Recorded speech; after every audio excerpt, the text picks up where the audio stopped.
بسم اللہ الرحمن الرحیم نحمدہ ونصلی ونسلم علی رسولہ الکریم اما بعد۔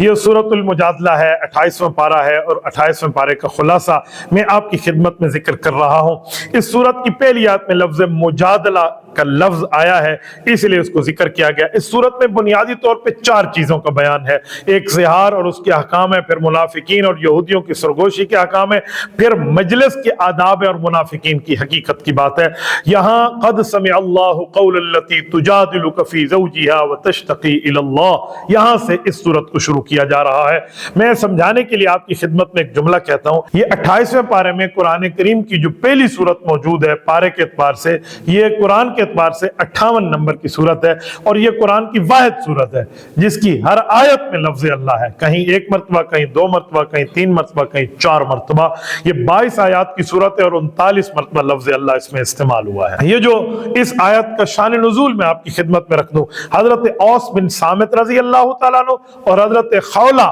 بنت ثعلبہ رضی اللہ تعالی عنہ، یہ نبی علیہ السلام کے صحابی اور صحابیہ ہیں۔ ان دونوں کا آپس میں زہار کا معاملہ تھا، تو یہ رسول اللہ صلی اللہ علیہ وسلم کی خدمت میں آئیں اور آ کر پوچھا کہ یا رسول اللہ، میرے خاوند نے مجھے زہار کی بات کی ہے کہ تو اس طرح میرے لیے جیسے میری ماں کی کمر میرے لیے، تو اس طرح کی بات فرمائی، تو آپ میرے لیے کچھ بات کا ارشاد فرما دیں۔ تو نبی علیہ السلام پر زہار کا کوئی حکم نہیں اترا تھا، پرانی ترتیب میں اس کو طلاق سمجھا جاتا تھا، تو رسالت امام علیہ السلام نے اسے بتا دیا کہ اب اس بارے میں تو کوئی حکم نہیں اترا، لہذا اس کی جدائی کے معاملات ہی سمجھے جائیں گے۔ تو اس نے مصلی ڈالا اور رب کریم سے مانگنا شروع کر دیا کہ اے اللہ میرے لیے کچھ نرمی فرما دیں، اے اللہ میرے لیے مسائل پیدا فرما دیں۔ بعض علماء کہتے ہیں کہ یہ خاتون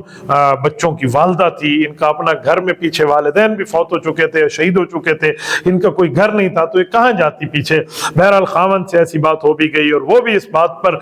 ندامت کر رہے تھے کہ میں واپس لے لوں اور ہمارا نباہ ہو جائے۔ تو پھر اللہ جل شان نے آیت اتاری، فرمایا والذین یظاہرون من نسائہم ثم یعودون لما قالوا۔ اس میں اللہ جل شانہ نے زہار کی بات کے جواب میں ارشاد فرمایا کہ کوئی شخص اپنی بیوی سے زہار کا جملہ کہہ بیٹھے تو جب تک کفارہ ادا نہ کر لے اس وقت تک بیوی کے پاس نہیں جا سکتا۔ پھر کفارے کی صورتیں بیان فرمائیں، غلام آزاد کرے، غلام آزاد کرنے کی قدرت نہ ہو تو 2 ماہ مسلسل روزے رکھے، اگر شرعی عذر بڑھاپے یا بیماری کی وجہ سے روزے نہ رکھ سکے تو 60 مسکینوں کو 2 وقت میں پیٹ بھر کا کھانا کھلائے، یہ ہے۔ پھر اس کے بعد واپسی ہو سکتی ہے۔ پھر آگے یہود کی سرگوشی کے بارے میں، الم تر ان اللہ یعلم ما فی السماوات و ما فی الارض کے اندر رب کریم نے یہود کی سرگوشی کے بارے میں پوری بات ارشاد فرمائی ہے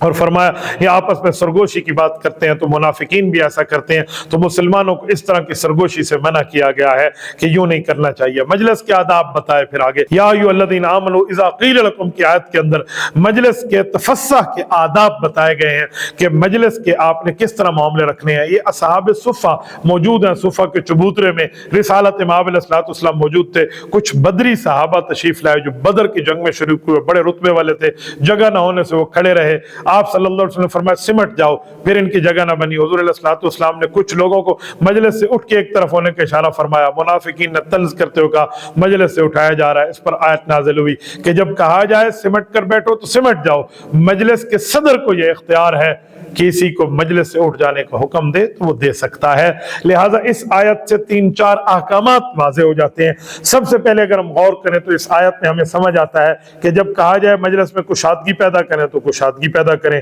2 بندے بیٹھے ہوں سرگوشی کر رہے ہوں، تیسرے آدمی کو ان کی سرگوشی میں نہیں جانا چاہیے جب تک اجازت نہ ہو، یا کچھ بندے بیٹھے ہوں، یہ ٹھیک نہیں ہے کہ کسی کو اٹھاؤ اور اس جگہ خود تم بیٹھ جاؤ، اور جب کہا جائے کوئی بڑا آدمی کہ اٹھ جاؤ تو فوراً اٹھ کے بندہ ایک سائڈ پہ ہو جائے تو اس کو اختیار ہے۔ یہ اس آیت سے سمجھا دیا گیا۔ نبی علیہ السلام سے ملاقات کریں اور ملاقات میں تنہائی میں وقت مانگیں، تنہائی میں حضور پاک سے کافی وقت کوئی بندہ بات چیت کرتا رہے تو اس کے لیے فرمایا ملاقات سے پہلے صدقے کی بات فرمائی، یا ایھا الذین آمنوا اذا ناجیتم الرسول فقدموا بین یدی نجواکم صدقہ۔ یہاں فرمایا گیا کیونکہ کچھ منافقین بھی اس طرح کرنے لگ گئے تھے، رسالت امام علیہ السلام سے لمبا وقت دے کے اپنے اس طرح کے معاملات اور تنہائی میں بات کر دیے گئے، تو فرمایا پہلے صدقہ دو پھر نبوت کے ساتھ بیٹھو، تاکہ منافقین کا معاملہ الگ ہو جائے۔ یہ الگ ہو گئے، لوگ محتاط ہو گئے۔ پھر اگلی آیت میں اس حکم کو منسوخ کر دیا گیا۔ پھر رب کریم نے آخر میں حزب اللہ کی بات فرمائی، صحابہ کرام کے عظمت کی، شان کی، مرتبت کی، وقار کی اللہ جل وعلا نے بات فرمائی۔ فرمایا لا تجد قوم یؤمنون باللہ والیوم الآخر یوادون من حاد اللہ ورسولہ ولو كانوا آباءهم او ابناءهم او اخوانهم او عشیرتهم۔ یہاں بات فرمائی کہ حزب اللہ یہ اللہ کا لشکر ہے، ایسا کبھی نہیں ہو سکتا کہ یہ ان لوگوں سے پیار کریں جو اللہ رسول کے مخالف ہوں۔ بعض صحابہ کرام اپنے بیٹے یا اپنے باپ سے اسلام کے خلاف کوئی بات سنے تو انتقام لے لیتے۔ حضرت ابو بکر صدیق رضی اللہ عنہ نے اپنے والد ابو قحافہ کو قبول اسلام سے پہلے نبی علیہ السلام کے بارے میں ایک بات سنی تو ان پر ہاتھ اٹھا لیا تھا۔ تو اس طرح کی بات ارشاد فرمائی کہ ان کے اولاد کیوں نہ ہو، ان کے بھائی کیوں نہ ہو، ان کے بیٹے کیوں نہ ہو، ان کا خاندان کیوں نہ ہو، ان کو چھوڑ دیں گے، حضور پاک صلی اللہ علیہ وسلم کے ساتھ رہیں گے۔ تو پھر ان کو اللہ جل شانہ نے رضی اللہ عنہم ورضوان کی سرٹیفکیٹ دی اور ان کو اللہ جل شانہ نے یہ نعمت عطا فرمانے کی بات فرمائی، اور یہ صورت یہاں پر مکمل ہو گئی۔ اگلی جو صورت ہے وہ صورت الحشر ہے۔ سورۃ الحشر میں یہاں لفظ حشر موجود ہے تو اس لیے یہاں بات فرمائی۔ یہاں بنو النذیر کا واقعہ ہے، بنو النذیر بھی کہتے ہیں، بنو النذیر بھی کہتے ہیں۔ والذی اخرج الذین کفروا من اہل الکتاب من دیارہم لاول الحشر، یہاں پر بات فرمائی ہے۔ تو یہ معاملہ ہے، یہ معاملہ کیا تھا، یہ میں کچھ باتیں آپ کی خدمت میں یہ بطور تشریح اور خلاصے کے ذکر کر دیتا ہوں کہ نبی علیہ السلام جب مدینہ طیبہ تشریف لائے تو ان سے معاہدہ ہوا کہ آپس کی لڑائی نہیں ہوگی، مدینہ پہ حملہ کریں گے کچھ بندے تو ہم مل کر اس کا دفاع کریں گے۔ انہوں نے قبول کر لیا تھا،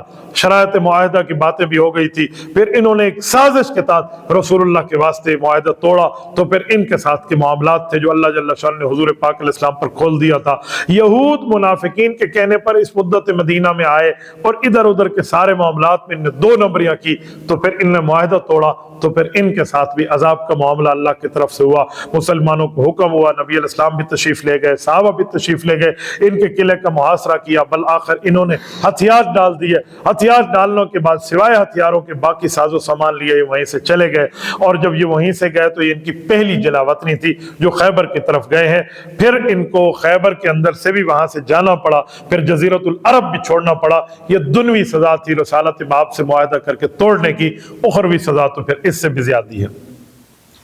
ما افا اللہ علی رسولہ من اہل القری، یہاں مال فے کے مصارف کا حکم تھا کہ یہ جو یہود اپنی زمینیں بنو نذیر کے لوگ چھوڑ کے چلے گئے تھے، یہ مال فے ہے، یہ بغیر جنگ کے مسلمانوں کو حاصل ہوا ہے۔ تو مال فے کے مصارف بیان فرمائے کہ وہ 5 ہیں: رسالت مآب علیہ السلام کے قرابت دار، پھر یتیم، پھر مسکین، پھر مسافر، اور اللہ کے نام کے تبرک کے معاملات ہیں۔ تو یہ فرمایا۔ پھر صحابہ کرام کے اثار کی بات فرمائی، والذین تبوؤا الدار والایمان من قبل یحبون من ہاجر الیہم، یہاں فرمایا کہ صحابہ کرام کی کیفیت کیا ہے، یہ اپنی جان پر دوسروں کو ترجیح دیتے ہیں۔ پھر حضرت ابو طلحہ انصاری رضی اللہ تعالیٰ عنہ کا واقعہ بڑا مشہور ہے کہ حضور کے مہمانوں کو کھلایا، کھانا کم پڑ گیا تو پھر چراغ جلا ہوا چراغ بہانے سے بجھا دیا، لیکن حضور کے مہمانوں کو سیر کر کے خوب کھانا تناول کرایا تھا۔ بنو قینقاع، یہ بھی ایک یہودیوں کی شکست کی بات تھی۔ تو کمثل الذین من قبلہم قریبا ذاقوا وبال امرہم ولہم عذاب علیم کی آیت میں